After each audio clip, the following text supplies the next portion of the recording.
This is Real News Media TV, coverage you can trust. Please like, share, subscribe, and hit the notification bell. Select all for daily news updates. Good morning, my Real News Media TV family. Thank you so much for tuning in this morning, and I'm wishing for everyone a wonderful and a productive day. And in the news this morning for February 14, 2023, police and the firefighters work to uncover puzzle of woman and a child who perished in fire. As residents of an apartment building in Cardiff Runaway Bay pushed the water left by firefighters' hoses from their homes and hung belongings out to dry on Monday, they took a moment to grieve the fiery deaths of a mother and her young child, though they did not know their names. The woman had moved into one of the building's bedrooms about 2 weeks ago with her daughter. They shared the use of the living and the dining areas with housemates who said they saw them going to and from their room, and the child sometimes played in the yard. Police sources have filled in some of the gaps, but for now, the deaths of the mother and the child are still shrouded in mystery. 26-year-old Shelley Hamilton and her 8-year-old daughter Gabrielle Lambert moved to the house in late January this year.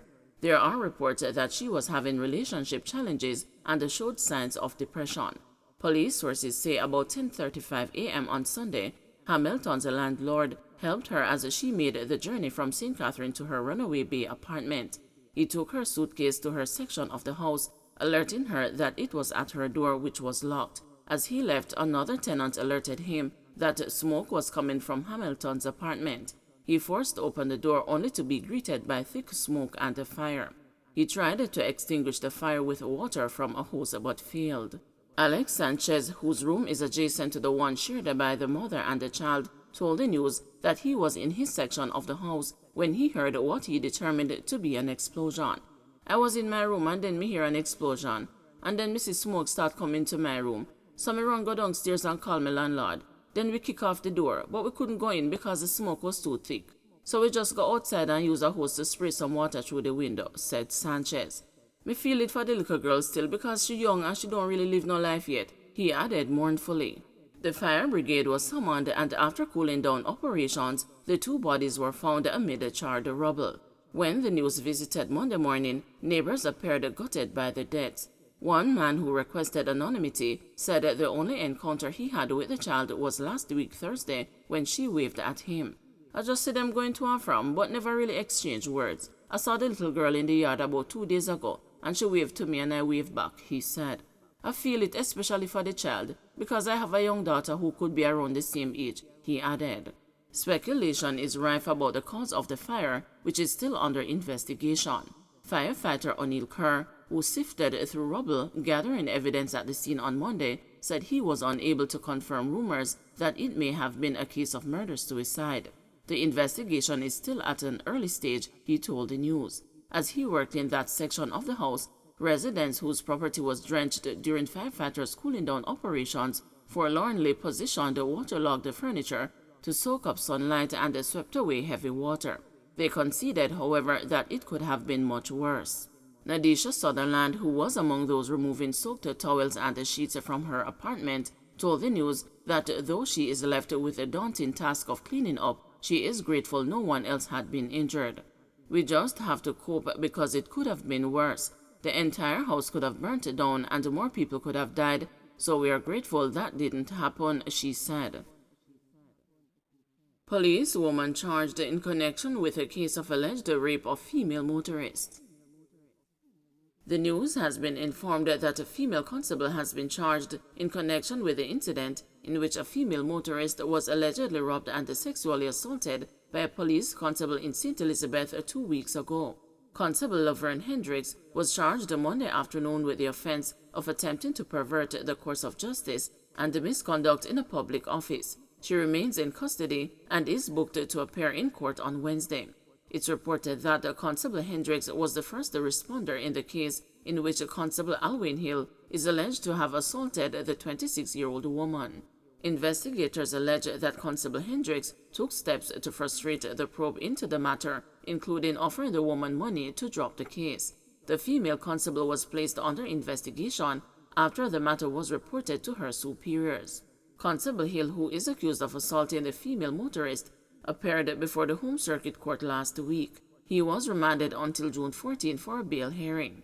3 other policemen who were detained in the case were questioned and later released. Policeman shot dead in St. Thomas. The St. Thomas police is probing an incident in which one of their colleagues was shot and killed yesterday afternoon. Reports reaching the news are that about 3 o'clock, District Constable Mark Antonio Forsyth was responding to reports of a disturbance in York in the Seaforth area when he was shot by unknown assailants. He was transported to Princess Margaret Hospital, where he was pronounced dead. Chief Justice says recorded conversations show ex-soldier knew of alleged Wandon gang leader.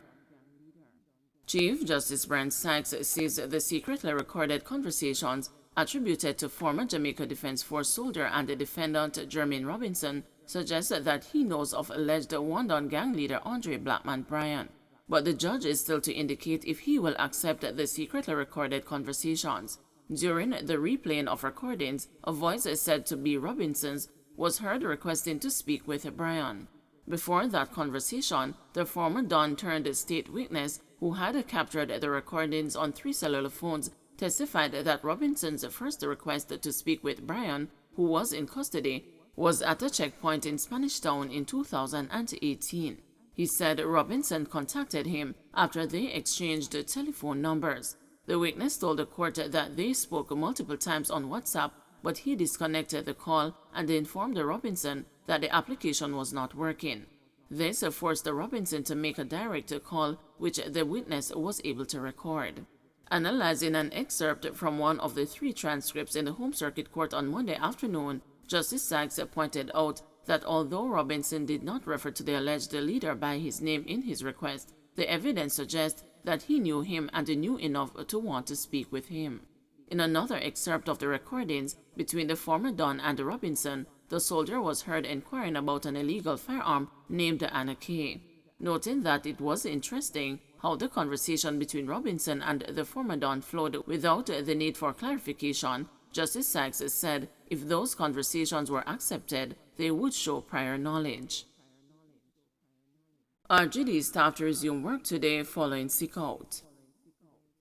Normal operations should resume today at the Registrar General's Department locations across Jamaica, pending the outcome of discussions between their union and the Ministry of Finance.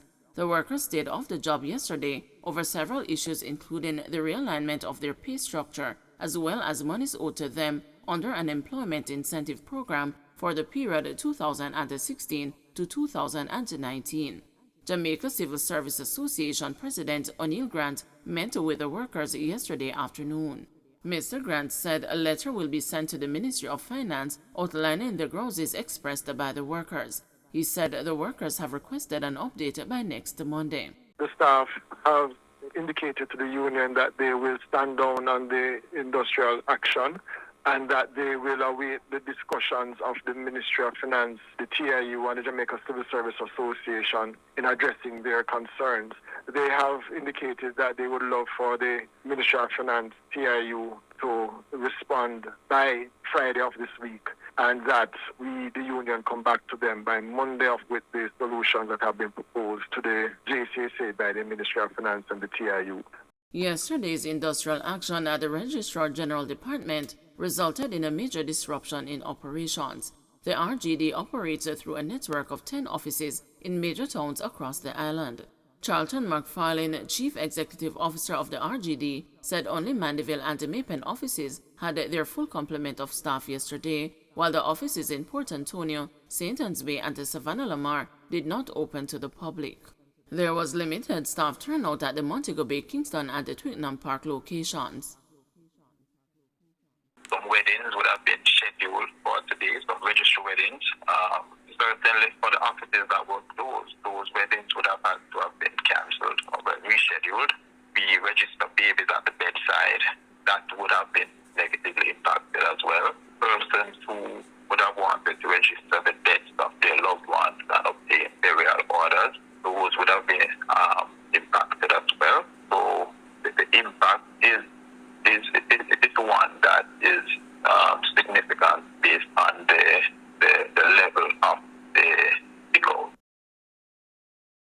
Don't forget to like, share, subscribe, and hit the notification bell. Select all for daily news updates.